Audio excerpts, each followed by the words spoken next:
Todo mundo conhece a fama dos otaku, né? Quando eu digo otaku, eu sei exatamente o que vem na cabeça de vocês. Eu disse daí!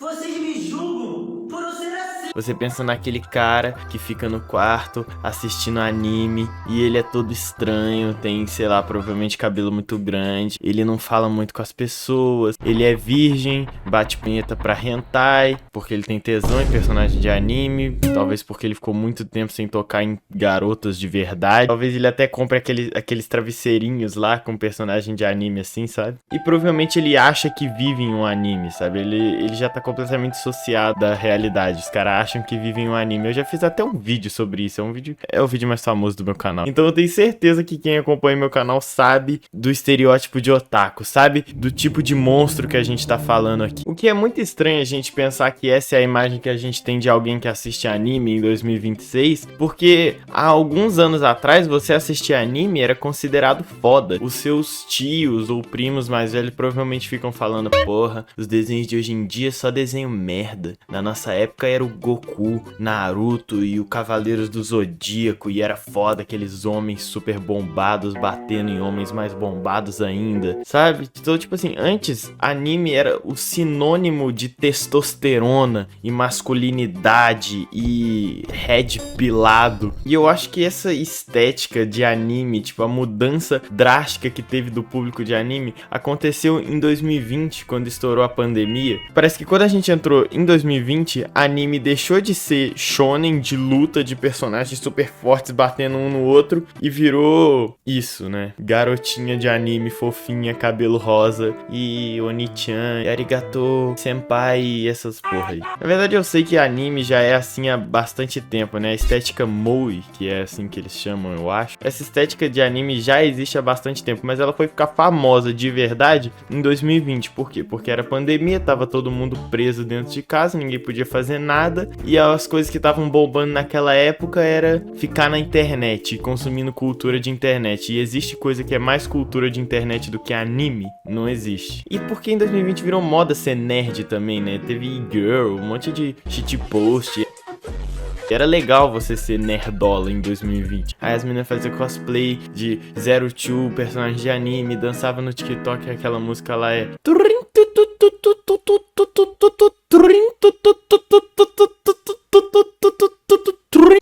Sugar Crush,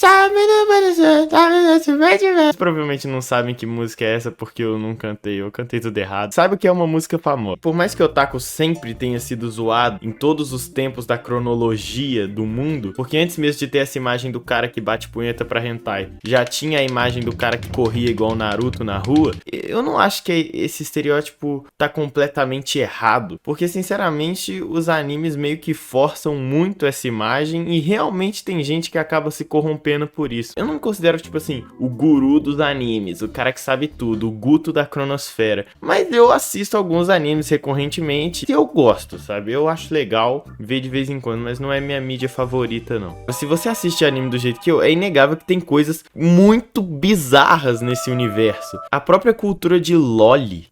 Loli é basicamente... como que eu vou te explicar o que é loli? Loli é uma palavra que é derivada de lolita e ela é usada para descrever personagens que têm uma aparência infantil, tá ligado? E geralmente elas são colocadas em teor sexual nos animes. Esses personagens que, sinceramente, tipo, não tem como te explicar e só te mostrar, tipo, olha isso. Olha isso. Agora olha isso. Olha essa aqui também. Essas personagens são postas em situações sexuais nos animes. E, geralmente, o argumento que tem dentro do anime pra ficar, tipo, mais de boa e não parecer que é literalmente pedofilia explícita é que, não, ela tem essa aparência, mas na verdade ela é uma fada de 500 mil anos de idade. Só que como ela é imortal, ela não cresce, então tá tudo bem, gente. Não, seu doente do caralho, não tá tudo bem. Isso claramente era pra ser uma criança, tá ligado? Isso não, meu Deus. Gente, eu cometi um assassinato aqui, mas olha, o cara já disse que tinha depressão, então eventualmente ele ia se matar mesmo, sabe? Então, Isso não me faz um assassino. Outra coisa que me irrita em anime é a física do corpo de todas as personagens femininas, porque todas elas têm uma biologia, uma anatomia impossível de se existir. E você fala, é óbvio que elas têm. É um desenho, seu imbecil. Tá, mas não é isso, irmão. É a física que eu tô falando. É porque eu tô tentando, tipo assim, não ser explícito, mas eu tô falando da física dos peitos das personagens de anime. É isso que você queria ouvir? Tipo a Nami de One Piece. Me explica como um ser humano pode ter essa barriga aqui, que praticamente não tem órgãos dentro, né, pra ser tão fina. São corpos muito irreais, que é feito pra você fetichizar, sabe? Não tem outra explicação. Eu sei que existe parte de uma comunidade que acha que isso é um grande problema. Sinceramente, não me incomoda muito. Não sei se eu tô errado ou não, mas é uma opinião. Eu não vejo grandes problemas nisso, não me incomoda. Mas tem uma coisa que me irrita, é quando eles botam situações sexuais acidentais de propósito. E alguns clichês que são claramente só, sei lá, fetiche dos autores. Os protagonistas de anime é sempre um homem, ele é um bobinho, um nerdzinho assim, excluído da aula, e ele sempre, ele vai cumprimentar a amiga dele e do nada ele tropeça e nossa, ele cai de cara nos peitos dela. Nossa, que desastrado é ele. Por favor, mano, por favor, vamos parar com isso, sabe? O cara que cai, ele acidentalmente, né? Acidentalmente acaba em situações sexuais. Além de que todas as personagens femininas de animes, ou pelo menos a maioria delas, elas sempre são assediadas em algum momento da história. É sempre assim. Eu lembro quando eu era menor e assisti Nanatsu no Taizai pela primeira vez e tem a cena em que o Midoriya, viajei. Tem a cena em que o Meliodas fica, tipo assim, apertando os peitos daquela menina lá, que é a princesa, enquanto ela tá dormindo. Tipo, eles flertam bastante com o estupro. E as meninas sempre ficam, tipo, meu Deus, você pegou nos meus peitos, mano. Meu Deus, eu nem... Ai, meu Deus, eu tô tão envergonhado, tô tão com vergonha. Parem com isso imediatamente, mano. Então, sim, esse estereótipo de julgar quem assiste anime não é uma coisa completamente irreal ou feita assim do nada, porque os animes meio que dão motivos pra isso, e até alguns otakus dão motivo pra isso mesmo. A gente sabe que a galera na internet romantiza muito o personagem de anime. Tem pessoas que são obcecadas por isso. Não é à toa que existe essa cultura de waifus, né? De você, tipo assim, ter, uma garota de anime que você é completamente apaixonado. Mas eu sempre fiquei me perguntando, e eu acho que vocês também se perguntam, por quê, tá ligado? Não é possível que essas obras sejam tão estranhas e só a gente aqui percebe, né? Por que os japoneses não olham isso e falam, nossa, tá ficando estranho isso, né? A galera tá flertando um pouco com pedofilia isso. E aqui que eu vou ativar o meu modo super, hiper, mega filósofo e eu vou parar de ser um imbecil e eu vou explicar pra vocês o contexto geopolítico que faz com que os animes sejam tão sexualizados. Basicamente tem 3 motivos principais do porquê animes são tão sexualizados assim e flertam tanto com essas ideias horríveis. O primeiro deles é religião. E não pensem que eu tô sendo intolerante religiosamente, eu só vou contextualizar pra vocês. Aqui no Brasil e na Europa, no Ocidente no geral, a maior parte da base da nossa religião é cristã. A maior parte das pessoas são cristãos. E o cristianismo, ele tem essa parada de, tipo assim, o corpo ser meio que um pecado, sabe? A gente tem esse negócio de não fazer sexo antes do casamento. Então, o corpo, né, a promiscuidade é tratada como um pecado. Porém, o Japão tem suas raízes religiosas no shintoísmo e no budismo. E eu vou evitar falar muito aqui, explicar muito sobre isso, porque eu nunca estudei sobre budismo ou shintoísmo, então eu não quero falar merda sobre religião alheia. Mas o que eu sei é que nessas religiões a nudez não é necessariamente ligada ao mal, sabe? Eles não condenam o ato de nudez ou ações sexuais, nada do tipo. O shintoísmo basicamente gira em torno do culto aos kami ou kami, que são, de certa forma, entidades da natureza, espíritos, divindades, e basicamente toda a base da religião ou da filosofia shintoísta é você estar em comunhão com a natureza. Enquanto isso, o budismo veio para o Japão da China e o budismo prega o desapego dos bens materiais para que você possa se livrar do sofrimento da vida. Não tenho certeza se é exatamente assim, eu falei a descrição mais por cima que eu consigo aqui, porque eu não sou especialista nisso, mas só pela base dessas duas religiões você já consegue perceber que elas pregam bastante comunhão com a natureza e estar em o seu estado natural, e como o seu próprio corpo e sexualidade são coisas naturais, isso não é necessariamente um crime para essas religiões, sabe? E embora eles sejam muito contidos, a gente sabe que as pessoas no Japão são bem antissociais, a arte deles sempre foi mais explícita, mano. E isso não é de hoje. Você pode pegar, por exemplo, arte shunga, eu não sei se é assim que fala, mas é um movimento artístico japonês que tem como principal tema a representação sexual. E essas artes, elas eram muito comuns no período Edo do Japão, ou seja, a gente tá falando aqui de 1600 até 1800 e lá vai bolinha, não sei, não sou formado em história, mas eu acho que é isso. O segundo motivo de por que os animes são tão sexualizados é provavelmente a cultura de trabalho do Japão. O Japão tem uma das rotinas e programações de trabalho mais agressivas e brutais do mundo. Um cidadão comum japonês, ele sai de casa às 7 horas da manhã e volta às 11 horas da noite. Eles vivem uma rotina muito massiva e a maioria das pessoas no Japão não tem tempo ou energia mental pra se desgastar ou pra perder tempo com relacionamentos de verdade, porque a gente sabe que relacionamentos de verdade são complexos, dão trabalho. Você que já namorou, pensa em namorar, qualquer pessoa nesse mundo que tá tendo um rolo com alguém, desgasta, tá ligado? Você briga com a pessoa, você discute com a pessoa, você tem assuntos a resolver com a pessoa, é uma responsabilidade de vida que você assume. Pra um cara que trabalha das 7 da manhã até as 11 da noite, não vale a pena isso, simplesmente não tem recompensa nenhuma.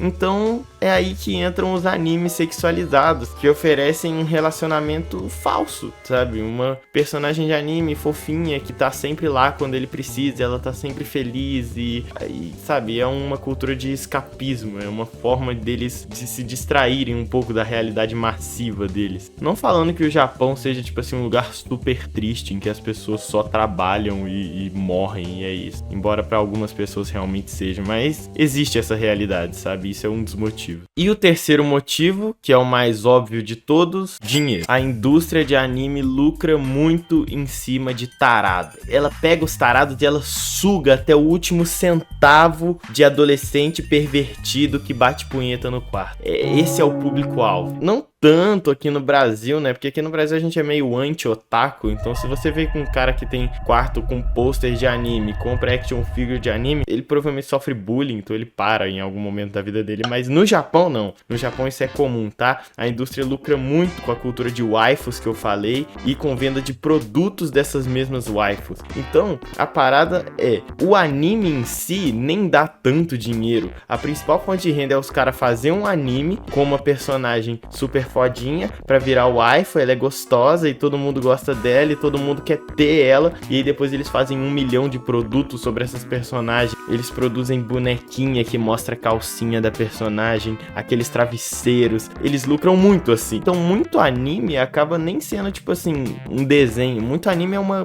propaganda em larga escala de produtos dessas personagens, entende? Então sim, os animes são muito sexualizados, eles realmente passam muito dos limites, mas é proposital. E aí que entra outro ponto muito importante na nossa discussão. Quais consequências isso tem para nossa sociedade? Porque acredite, tem muitas. E essas consequências vão além de nerdola no quarto batendo punheta. Muito além disso. O termo otaku aqui no Brasil a gente usa meio que pra zoar, mas no Japão esse termo é usado de um jeito mais pejorativo. Então o otaku no Japão é realmente uma pessoa que perdeu o tato social. O cara só fica no quarto vendo anime, tem tesão e ele é o principal consumidor desses produtos que eu tava falando. E pra um cara desse que fica no quarto assistindo anime com situação de estupro, hipertrofia e a todo momento aparecendo na tela dele e os personagens levando isso com normalidade e leveza, o cara fica desensibilizado. Ele começa a ver essas situações de anime como coisa normal, mano. Ele começa a achar que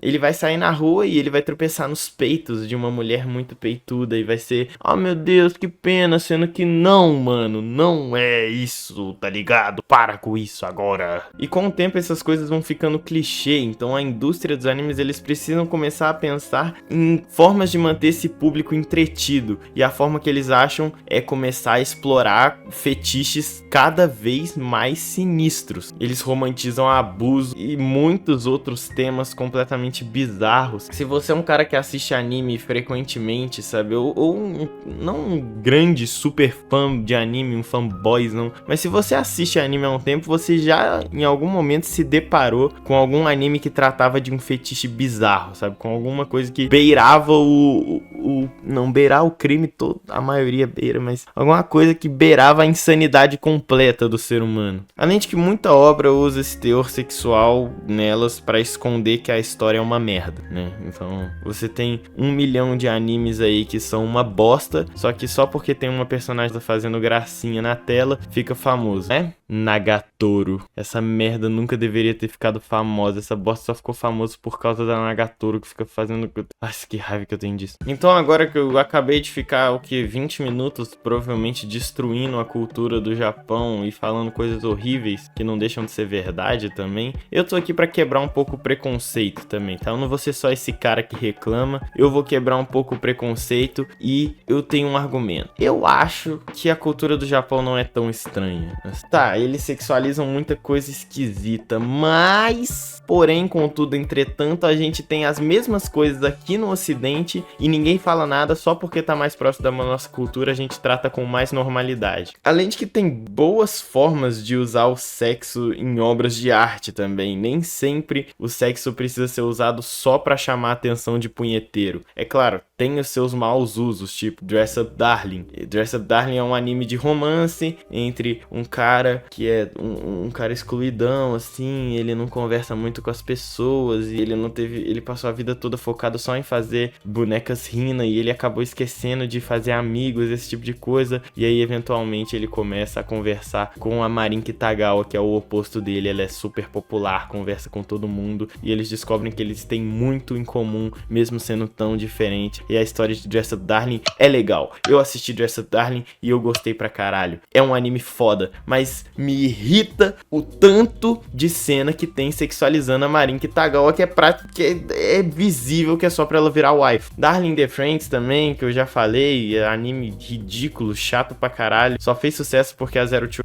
e a galera do TikTok ficou babando nela. Mas também a gente tem bons usos de sexo no Oriente. A gente tem... Há um tempo atrás eu li o Mibi no Nanoko, que é um mangá feito pelo Inio Asano, que talvez você não conheça por isso, mas você deve conhecer ele de Boa Noite Pum Pum, que é a obra mais famosa dele. Eu comecei a ler o Mibi no Nanoko porque eu queria ler Boa Noite Pum Pum, só que é muito longo, eu fiquei com preguiça e cacei uma obra dele menos conhecida, que é o Mibi no Nanoko. É uma menina, a Koumi Sato, né? Ela termina um relacionamento e ela se encontra meio que em um vazio existencial e um bloqueio emocional muito forte. Nisso, ela começa a ter relacionamentos sexuais com o Isobe, que é um moleque da escola dela, e eles fazem sexo todo dia, mas nunca nem se beijam. E aí você pode pensar que essa história é completamente feita pra um tarado, porque são dois adolescentes transando explicitamente, mas não, mano, não é feito nem pra você sentir tesão, é feito pra você sentir até um pouco de nojo desse sexo, sabe? Como a relação deles é vazia, como eles fazem isso, mas não completa eles de forma alguma. Então é um bom exemplo, sabe? Tem vários outros exemplos como o Mibi no Nanoko. E o que eu tava falando sobre no Ocidente, ter tantas coisas ruins e sexualizadas da mesma forma que no Oriente, só que a gente não repara, mano, é só ver filme de comédia dos anos 2000, American Pie. American Pie é só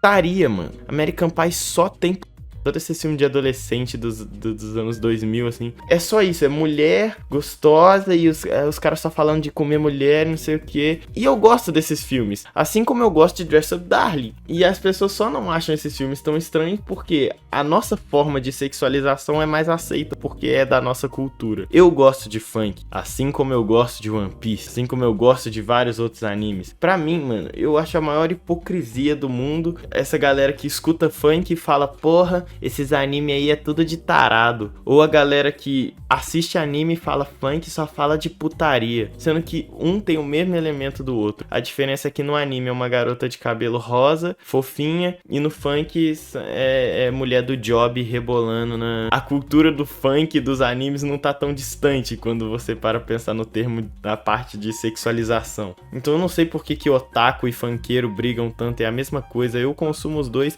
vai menos de uma cultura ser melhor do que a outra e mais do que ambas as culturas têm lados bons e lados ruins. Tem funks bons e funks ruins. Os funks bons também podem ter sexualização, assim como funks ruins também podem ter sexualização de uma forma mais extrema. E a mesma coisa pra anime, tem anime bom e anime ruim. Anime bom pode ter sexualização e ser bom, e se você ignorar essa parte, e anime mal, sabe, é a mesma merda. A cultura do ocidente é bastante sexual também, não é um problema exclusivo do Japão isso. Então, eu acho que é isso. Esse é o vídeo, e essa é a explicação definitiva de por que otakus são tão tarados. Eu espero que você tenha gostado. Esse vídeo provavelmente vai dar um trabalho pra fazer, então dá like, se inscreve, compartilha, me segue no Instagram e vira membro se você quiser.